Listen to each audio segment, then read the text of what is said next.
Hi hello ನಮಸ್ಕಾರ. Video ಮಾಡಾಕ್ತಿರೋದು ಅಪ್ಪಟ challenging star Darshan sir ಅವರ ಅಪ್ಪಟ ಅಭಿಮಾನಿನೇ. ಹೆಮ್ಮೆಯಿಂದ ಹೇಳ್ಕೊಳ್ತೀವಿ ಸಾರ್. ಯಾರೋ ಒಬ್ರು ಪ್ರಶ್ನೆ ಮಾಡ್ತಾ ಇದ್ರು, ದರ್ಶನ್ ಅವರು ತನ್ನ ಕಟ್ಕೊಂಡಂತ ಹೆಂಡತಿಗೆ ಹೊಡೋದ್ರುವೆ ನೀನ್ ದರ್ಶನ್ ಅವ್ರ ಅಭಿಮಾನಿನ. ಒಬ್ಬ ಬಾರ್ ಸಪ್ಲೇಯರ್ ಹೊಡಿತಾನೆ, ಅವಾಗ್ಲೂ ನೀನ್ ದರ್ಶನ್ ಅಭಿಮಾನಿನ. ಅದೇ ಜೊತೆ ಯಾರೋ ಒಬ್ಬ ನಿರ್ಮಾಪಕಂಗ್ ಬೈತಾನೆ, ಅವಾಗ್ಲೂ ನೀನ್ ದರ್ಶನ್ ಅಭಿಮಾನಿನ. ಅವ್ರಿಗೆ ನಾನು ಒಂದು ಪ್ರಶ್ನೆ ಕೇಳೋದಕ್ಕೆ ಇಷ್ಟಪಡ್ತೀನಿ. ಸರ್, ನಿಮ್ಮ ಮನೇಲಿ ನಿಮ್ಮ ಮಕ್ಕಳು ಏನೋ ಒಂದು ತಪ್ಪು ಮಾಡ್ತಾ ಇರ್ತಾರೆ. ಇವತ್ತು ತಪ್ಪು ಮಾಡ್ತಾರೆ, ನಾಳೆಗೆ ತಪ್ಪು ಮಾಡ್ತಾರೆ, ನಾಡ್ದು ತಪ್ಪು ಮಾಡ್ತಾರೆ. ಯಾವತ್ತೋ ಒಂದು ದಿನ ಇಟ್ಕೊಂಡು ನಿಮ್ಮ ಮಕ್ಕಳು ನೀವು ಹೊಡೆದು ಬಿಡ್ತೀರಾ ಸರ್? ನೀವು ಹುಡ್ಸಿದ ಮಕ್ಕಳು ನೀವು ಪ್ರತಿದಿನ ಪ್ರೀತಿ ಮಾಡಿದ್ರಿ ಅಂತ ಅಂದ್ಬಿಟ್ಟು ಅಪ್ಪ ಅಂತ ಪ್ರೀತಿಯಿಂದ ಕರಿಬೇಕು. ಇಲ್ಲ ನೀವು ಯಾವತ್ತೋ ಒಂದಿನ ಇಟ್ಕೊಂಡು ಹೊಡೆದು ಬಿಟ್ರಿ ಅಂತ ಅಂದ್ಬಿಟ್ಟು ಇವ್ ನಾನು ಹುಡ್ಸೇ ಇಲ್ಲ, ಇವ್ ನಮ್ಮ ಅಪ್ಪನೇ ಇಲ್ಲ ಅಂತ ಅನ್ಬಿಡಕ್ಕಾಗತ್ತಾ? ಸರ್, ಅಭಿಮಾನ ಅನ್ನೋದು ಮೈ ಮೇಲೆ ಹಾಕಿಸ್ಕೊಂಡಿರೋ ಅಚ್ಚೆ ಇದ್ದಂಗೆ ಸಾರ್.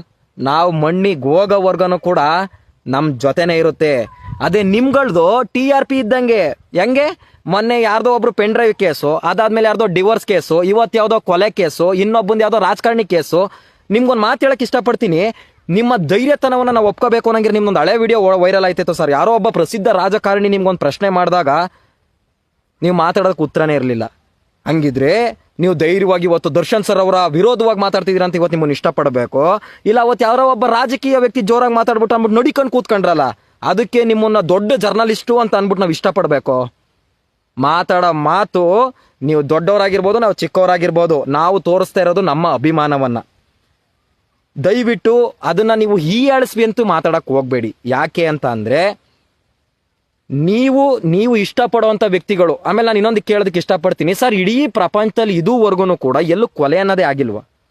ಆಗಿದೆ ಸರ್, ಆಗಿದೆ. ದರ್ಶನ್ ಅವರು ಈ ಕೊಲೆ ಪ್ರಕರಣಕ್ಕೆ ಸಿಗಾಕೊಂಡಾಗಿದ್ದು 2 ದಿನ ಆದ್ಮೇಲೆ ಮೈಸೂರಲ್ಲಿ ಯಾರೋ ಒಬ್ಬ ಗುರುಜಿಗಳನ್ನ ಕೊಲೆ ಮಾಡಿದ್ರು.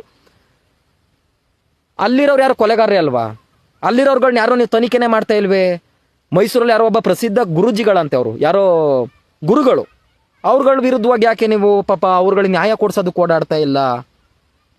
ಆಮೇಲೆ ಇನ್ನೊಂದು ಪ್ರಶ್ನೆ ಕೇಳಬೇಕು ಅಂತ ಅನ್ಕೊಂಡೆ ಸರ್. ಇವತ್ತು ನೀವು ಯಾರೋ ಸ್ವಾತಂತ್ರ್ಯ ಹೋರಾಟಗಾರರಿಗೆ ನಮ್ಮ ಭಾರತದಲ್ಲಿ ನಮಗೆ ಸ್ವಾತಂತ್ರ್ಯ ಕೊಡ್ಸಿದ್ದೀರಾ. ನೀವು ಸ್ವಾತಂತ್ರ್ಯ ಕೊಡ್ಸಿರೋದಕ್ಕೆ ಅನ್ಬೋದು ಇವತ್ತು ಇದೆಲ್ಲ ಕುಲ ಕರ್ಮಗಳನ್ನ ನೀವು ನೋಡ್ತಾ ಇರ್ಬೋದು ನಿಮ್ಮ ಕಣ್ಣಲ್ಲಿ, ಆಯ್ತಾ? ನೀವು ಸ್ವಾತಂತ್ರ್ಯ ತಗೊಂಡ್ರಲ್ಲ, ಅದರಲ್ಲಿ ಎಷ್ಟೋ ಜನ ಸ್ವಾತಂತ್ರ್ಯ ಹೋರಾಟಗಾರರುಗಳು ಇದ್ದಾರೆ. ಅದರಲ್ಲಿ ನೀವು ಇಷ್ಟಪಡುವಂಥ ಒಬ್ಬ ವ್ಯಕ್ತಿ ಅವತ್ತಿನ ಕಾಲದಲ್ಲಿ ಯಾರೋ ಒಬ್ಬ ನಮ್ಮ ಆಪೋಸಿಟ್ ಅಲ್ಲಿರೋನ್ನ ಒಡೆದು ಸಾಯಿಸಿದ್ದಕ್ಕೆ ತಾನೇ ಇವತ್ತು ನಮಗೆ ಹೋರಾಟ ಮಾಡಿ ನಮಗೆ ಸ್ವಾತಂತ್ರ್ಯ ಅನ್ನೋದನ್ನ ಕೊಡಿಸಿದ್ದು. ನೀವು ಅವನು ಸಾಯಿಸ್ಬಿಟ್ಟು ನಮಗೆ ಸ್ವಾತಂತ್ರ್ಯ ಕೊಡಿಸಿದ್ರು ನೀವು ಅವನನ್ನು ಇಷ್ಟಪಡ್ಬೋದು. ಆದರೆ ನನ್ನ ಮನೆ, ನನ್ನ ಹೆಂಡತಿ ಅಥವಾ ನನ್ನ ಫ್ರೆಂಡಿಗೋಸ್ಕರ ಇಲ್ಲಿ ಯಾರೋ ಒಬ್ಬ ಒಡೆದು ಸಾಯಿಸಿದ್ದೇನೆ, ಅದಕ್ಕೋಸ್ಕರ ಅವ್ರು ಹೋರಾಡ್ತಾ ಇದ್ದಾರೆ. ಅವ್ರುಗಳನ್ನ ಇಷ್ಟಪಡೋಂಥ ಅಧಿಕಾರ ಅವ್ರ ಅಭಿಮಾನಿಗಳಿಲ್ವಾ? ಮಾತ್ಗೂ ನೀವು ಅವ್ರಿಗೆ ಹೊಡೆದ್ರೂ ಅಭಿಮಾನಿನಾ, ಅವ್ನು ಸುಟ್ರೂ ಅಭಿಮಾನಿನ, ಅವ್ನು ಬೈದ್ರೂ ಅಭಿಮಾನಿನ ಅಂತ ಕೇಳೋ ಬದಲು ಆತ ದಾನ ಧರ್ಮ ಮಾಡಿದಕ್ಕೆ ನೀನು ಅಭಿಮಾನಿ ಆದ, ಆತ ಒಳ್ಳೆ ಸಿನಿಮಾ ಮಾಡಿದಕ್ಕೆ ನೀನು ಅಭಿಮಾನಿ ಆದ. ಯಾಕೆ ಸರ್ ಈ ಪ್ರಶ್ನೆ ಬರ್ತಾ ಇಲ್ಲ ನಿಮ್ಮ ಬಾಯಲ್ಲಿ? ಯಾಕೆ ಬರ್ತಾ ಇಲ್ಲ? ಅದ್ರ ಜೊತೆಗೆ ಇನ್ನೊಂದಿದೆ ಸರ್, ಲಾರ್ಡ್ ಪ್ರಥಮ್. ಸಿಕ್ಕಾಪಟ್ಟೆ ಕರ್ನಾಟಕದಲ್ಲಿ ನಿಂದೇ ಆದಂಥ ಬ್ಲಾಕ್ ಬಸ್ಟರ್ ಮೂವಿಗಳನ್ನ ನಾವು ನೋಡಿದೀವಿ ಸರ್. ಥಿಯೇಟ್ರಲ್ಲೇ ಹೋಗಿ ನೋಡಿದೀವಿ ದರ್ಶನ್ ಸರ್ ಅಭಿಮಾನಿಯಾಗಿ. ಯಾಕೆ ಗೊತ್ತಾ? ನಾವು ಕೊಡೋ 50 ರೂಪಾಯಿ 100 ರೂಪಾಯಿಂದ ದರ್ಶನ್ ಸರ್ ಅಭಿಮಾನಿಗಳ ಕಡೆಯಿಂದ ಇನ್ನೊಬ್ಬ ನಾಯಕ ನಟನು ಬೆಳಿಲಿ ಅಂತ. ಮೊನ್ನೆ ಒಂದು ಪದ ಉಪಯೋಗಿಸ್ತೀರಾ, ಬೇವರ್ಸಿ ನನ್ನ ಮಕ್ಕಳುಗಳಿಗೆ ಲಾಠಿ ಕೊಟ್ರೆ ನಾಯಿ ಹೊಡೆದಂಗೆ ಹೊಡೆದು ಓಡಿಸ್ತೀರಾ. ಯಾಕೆ ಪೊಲೀಸ್ನವ್ರು ಲಾಠಿ ಕೊಡೋ ಗಂಟನೂ ಕಾಯ್ಬೇಕಾ? ಯಾಕೆ ನಿಮಗೆ ಆದಂಥ ಸಮಾಜದಲ್ಲಿ ಒಂದು ಬೆಲೆ ಇದೆ, ಬೆಲೆ. ಆ ಬೆಲೆ ಇಟ್ಕೊಂಡು ಹೋಗಿ ನೀವು ಹೊಡಿಬೋದಾಗಿತ್ತಲ್ಲ, ಏನಕ್ಕೆ ಸರ್ ಹೊಡಿಲಿಲ್ಲ ನೀವು? ಅದನ್ನು ಬಿಟ್ಬಿಟ್ಟು ಯಾರೋ ಒಬ್ಬ ಮೈಕ್ ತಂದಿಟ್ಬಿಟ್ರೆ ಫಸ್ಟಿಂದ ಸಾಫ್ಟ್ ಕಾರ್ನರಲ್ಲಿ ಮಾತಾಡಿ ಕೊನೆಗೆ ಐ ಪಿಚ್ಚಲ್ಲಿ ಮಾತಾಡೋದಕ್ಕೆ ಸರ್. ನಾವು ಸ್ಟಾರ್ಟಿಂಗಲ್ಲಿ ಐ ಪಿಚ್ಚಲ್ಲಿ ಮಾತಾಡೋರು ನಾವು. ದಯವಿಟ್ಟು ಅವ್ನು ಮಾತಾಡೋದಕ್ಕೆ ಇಷ್ಟಪಡ್ತೀನಿ. ಬೇವರ್ಸಿ ನನ್ನ ಮಕ್ಕಳು ಅವ್ರ ತಂದೆ ತಾಯಿಗೆ ಅವ್ರ ಊಟ ಸರ್, ಅವ್ರ ತಂದೆ ತಾಯಿಗೆ ಅವ್ರ ಊಟ ಇಕ್ಕಾಗಲಿಲ್ಲ ಅಂದಿದ್ರೆ ಅವ್ರ ತಂದೆ ತಾಯಿನೇ ಬಂದು ಹೊಡ್ಕೊಂಡು ಕರ್ಕೊಂಡು ಹೋಗಿರೋರು ಮನೆಗೆ. ನೀವು ಬಂದು ಹೊಡೆದು ಬುದ್ಧಿ ಹೇಳಿ ಅವಕಾಶ ಮಾಡಿಕೊಟ್ಟು ಪೊಲೀಸ್ ಸ್ಟೇಷನ್ ತಾಯಿಂದ ಹೊಡೆದೋಡಿಸೋಂಥ ಅವಶ್ಯಕತೆ ಇರಲಿಲ್ಲ. ಆ ವ್ಯಕ್ತಿ 25 ವರ್ಷದಿಂದ ಕರ್ನಾಟಕದಲ್ಲಿ ತನ್ನದೇ ಆದಂತಹ ಒಂದು ಅಭಿಮಾನಿ ಬಳಗಳನ್ನ ಕಟ್ಟಿರೋದಕ್ಕೆ ಇವತ್ತು ಆ ವ್ಯಕ್ತಿ ತಪ್ಪು ಮಾಡಿದ್ರು ಕೂಡ ಮನೆ ಮಠ ಅನ್ನೋದನ್ನ ಬಿಟ್ಟು ಹೊಟ್ಟೆ ಹಸ್ಕೊಂಡು ಪೊಲೀಸ್ ಸ್ಟೇಷನ್ ಹತ್ರ ಹಗಲು ರಾತ್ರಿ ಅಂತ ಕಾಯ್ತಾ ಇರೋದು. ಅದನ್ನ ನೋಡ್ಬಿಟ್ಟು ನೀವು ಹೊಟ್ಟೆ ಉರ್ಕೊಂಡು ಬೇವರ್ಸಿ ನನ್ನ ಮಕ್ಕಳುಗಳು ಯಾರು ಸರ್? ಅವರೆಲ್ಲರೂ ಅಭಿಮಾನಿಗಳು ಸಾರ್. ಬೇವರ್ಸಿ ನನ್ನ ಮಕ್ಕಳುಗಳು ಯಾವರು ಇಲ್ಲ.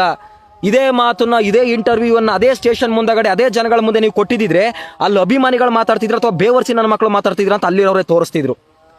ಒಂದು ಪದವನ್ನ ಮಾತಾಡೋದಕ್ಕಿಂತ ಮುಂಚೆ ನಾಲ್ಗೆಯಲ್ಲಿ ಹಿಡಿತವನ್ನ ಹಿಡ್ಕೊಂಡು ಮಾತಾಡೋದನ್ನ ಕಲ್ತ್ಕೊಳ್ಳಿ ಸಾರ್. ಯಾಕೆಂದ್ರೆ ಮುಂದೊಂದು ದಿನ ಥಿಯೇಟ್ರಲ್ಲಿ ರಿಲೀಸ್ ಆದಾಗ ನಿಮ್ದು ಅಂತ ಅಭಿಮಾನಿ ಬಳಗ ಯಾವುದೂ ಇಲ್ಲ.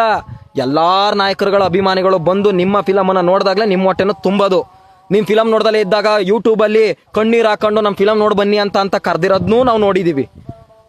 ನೋಡಿದೀವಿ. ಹಂಗನ್ಬಿಟ್ಬಿಟ್ಟು ನೀವೇನು ದೊಡ್ಡ ಮೇಕಿಂಗ್ ಮಾಡ್ಕೊಂಡು ಫಿಲಮ್ಗಳನ್ನ ಮಾಡ್ತಾ ಇಲ್ಲ ಸರ್. ನಿಮ್ಮ ಫಿಲಮ್ನ ನಾವು ಬಂದು ಥಿಯೇಟ್ರಲ್ಲಿ ಕೂತ್ಕೊಂಡು ನೋಡೋದಕ್ಕೆ ಇರೋದು ಕನ್ನಡ ಇಂಡಸ್ಟ್ರಿಯಲ್ಲಿ 4-5 ಜನ ಒಳ್ಳೊಳ್ಳೆ ಹೀರೋಗಳಿದ್ದಾರೆ. ಅವ್ರುಗಳನ್ನ ಬೆಳೆಸ್ಬೇಕು. ಅದ್ರ ಜೊತೆಗೆ ಹೋಗಿರೋರ್ನ ತಪ್ಪು ಮಾಡಿದರೆ ಜೀವಾವಧಿ ಶಿಕ್ಷಣೆ ಕೊಡಿ. ಏನು ಹೇಳಿ, ತಪ್ಪು ಮಾಡಿದರೆ ನಮ್ಮ ಡಿ ಬಾಸ್ಗೆ ಜೀವಾವಧಿ ಶಿಕ್ಷಣೆ ಕೊಡಿ. ತಪ್ಪು ಮಾಡಿದರೆ ಹೋಗಿದ್ದಾರೆ ಅನ್ಕೊಂಡು ಹೆಮ್ಮೆಯಿಂದ ಹೇಳ್ಕೊಳ್ತೀವಿ. ತಪ್ಪೇ ಮಾಡ್ದಲೆ ಈತ ಹಂಗೆ ಮಾಡಿದ್ದಾನೆ, ಹಿಂಗೆ ಮಾಡಿದ್ದಾನೆ, ಸಿಗರೇಟ್ ಕೇಳೋದಕ್ಕೆ ಕಾಲಿಗೆ ಬೀಳ್ತಾ ಇದ್ದಾನೆ. ಸರ್ ಒಂದು ಮಾತು ಹೇಳ್ತೀನಿ, ದರ್ಶನ್ ಸರ್ಗೆ ಆಪೋಸಿಟಲ್ಲಿ ಏನಾರು ಅಪ್ಪಿತಪ್ಪಿ ಕೇಸ್ ಹಾಕ್ದಾಗ ಅವ್ರಿಗೆ ಸಾಕ್ಷಿ ಕೊರತೆ ಆಗ್ಬೋದು.